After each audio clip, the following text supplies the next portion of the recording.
Bonsoir, nous nous retrouvons pour un nouveau commentaire médiatique qui traite des développements actuels de la crise en Ukraine. Le 28 août, le Conseil de sécurité de l'ONU s'est rassemblé à New York. Le président des États-Unis, Barack Obama, et Mme Angela Merkel, la chancelière allemande, ont eu une conversation téléphonique. Le résultat de cet entretien bref, mais plus du tout surprenant, est, à Bruxelles, des discussions critiques envisagent des sanctions encore plus catégoriques contre la Russie. Aujourd'hui, les médias dominants relatent qu'Angela Merkel voudrait également soutenir ces sanctions plus accablantes contre la Russie.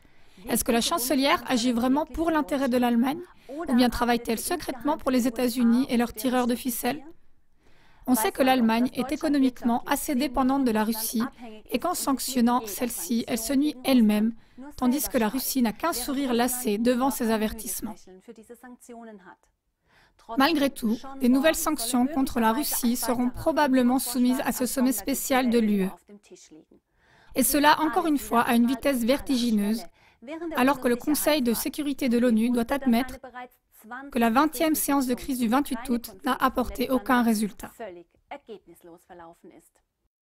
Délibérément, le président des États-Unis, Barack Obama, explique après sa conversation avec Mme Merkel: il n'y a jamais eu de doute. La chancelière Merkel et moi-même sommes d'accord sur le fait que la Russie est responsable des violences en Ukraine de l'Est. La Russie entraîne, arme et finance les rebelles séparatistes. Une fois de plus, le gouvernement américain n'a pas de doute. Mais est-ce que nous ne connaissons pas déjà cette façon de parler sans jamais aucune incertitude? Oh oui, est-ce qu'il n'y avait pas aussi dernièrement aucun doute sur le fait que l'Irak possédait des armes de destruction massive, que l'Iran travaillait à la construction d'une bombe atomique, que Kadhafi causait la perte de l'Afrique et de la Libye tout entière, et encore beaucoup d'autres choses?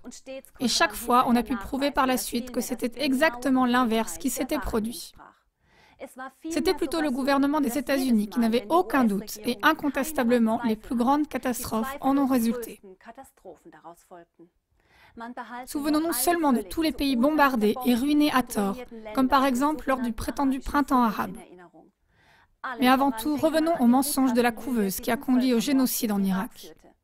Alors qu'un ambassadeur koweïtien aux États-Unis a utilisé sa fille pour propager à travers les médias du mainstream la calomnie de la couveuse dans le monde, le gouvernement américain de l'époque a publié avec les mêmes paroles qu'utilise Obama aujourd'hui qu'il n'y a jamais eu le moindre doute que l'Irak commettait des atrocités sur les nouveau-nés et qu'il possédait des armes de destruction massive.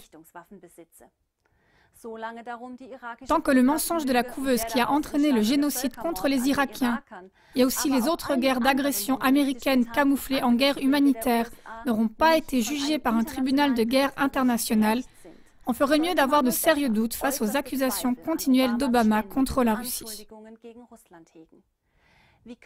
Comment les mass-médias peuvent-ils toujours dissimuler ce qui a été prouvé depuis le début de la crise ukrainienne? Des appels téléphoniques comme celui de Victoria Nuland, la représentante du ministre des Affaires étrangères des États-Unis, et d'autres Américains qui tirent les ficelles ont été révélés. Ces conversations prouvent indéniablement que les USA n'ont pas seulement mis en route toute cette crise en Ukraine, mais qu'ils ont aussi armé, formé et financé leurs terroristes salariés. Mais à ce jour, au lieu de diffuser ces faits considérables et attestés, les mass-médias propagent uniquement les nouveaux mensonges des États-Unis contre le régime russe. Par conséquent, cela devient toujours plus grave. Il s'est d'abord avéré que le gouvernement ukrainien putschiste dirigé par les États-Unis a procédé à des actions militaires contre son propre peuple depuis des mois. Ensuite, ce même gouvernement a proclamé comme terroristes séparatistes leurs propres citoyens agissant par légitime défense.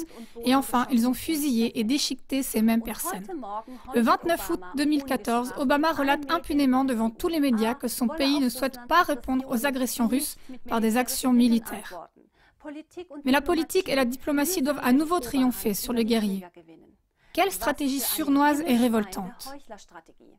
La chancelière allemande a également souligné qu'elle ne voulait pas abandonner la voie de la négociation. Et ainsi, une fois de plus, Obama apparaît comme l'apôtre de la paix. Le peuple, aveuglé par les médias, le croit encore une fois. Et c'est exactement de cette manière que les mass-médias poussent nos peuples européens, qui sont toujours indignés face à la guerre, dans une direction qui les rend favorables justement à cette guerre contre le méchant agresseur, la Russie. Après avoir mis l'accent de façon véhémente sur le fait que tous les efforts diplomatiques américains pour la paix ont échoué et qu'on veut malgré tout persister vers de telles directions, les médias clôturent leur rapport avec ces mots tragiques. Par conséquent, des chars rouleront et tireront aujourd'hui encore à la frontière est ukrainienne. Chers spectateurs, nous avons essayé de résumer pour vous ce scénario. À l'origine, l'Ukraine appartenait à la Russie. La Russie et l'Ukraine sont l'un à côté de l'autre, comme des familles voisines dont les parents, en effet, ne sont pas tout à fait unis, mais dont une partie des enfants se sont mariés entre eux. Ainsi qu'ils le veuillent ou non, ils sont malgré tout engagés les uns envers les autres et ils dépendent d'une paix familiale, qu'ils le veuillent ou non. Les bellicistes américains ressemblent à des voisins hostiles qui prêtent de façon calomnieuse à la famille russe des actes de violence et des vols contre la famille ukrainienne apparentée. Actes qu'ils ont commis eux-mêmes en cachette pour séparer ces deux familles. Ces voisins calomnieux accentuent leurs attaques cachées et persistantes contre la famille ukrainienne jusqu'à ce que leurs enfants soient séparés et que la haine se soit installée entre les deux familles. C'est dans la nature des choses. La famille russe va un jour perdre patience et elle frappera d'une façon ou d'une autre. Et c'est justement à quoi s'attendent les voisins hostiles depuis le début.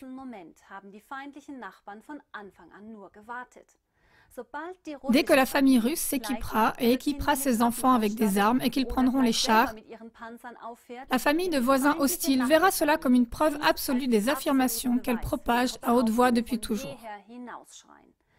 C'est évident qu'un jour, la Russie réagira d'une manière ou d'une autre pour soutenir ses enfants, à savoir les citoyens de l'Ukraine. Si cette famille russe envoie, comme dernièrement, des vivres indispensables aux membres de la famille ukrainienne, la famille voisine calomnieuse affirme tout de suite qu'elle a envoyé des armes.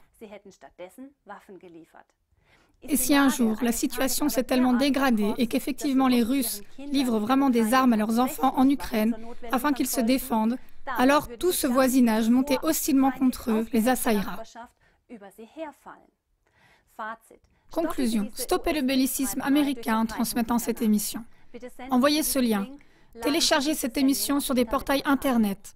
Propagez la connaissance et ainsi vous empêcherez la guerre. Réfléchissez à tout ce qui a été dit et regardez ce que vous feriez à la place de Poutine dans les conditions décrites avant. Nous vous souhaitons beaucoup de sagesse en le faisant et une bonne soirée.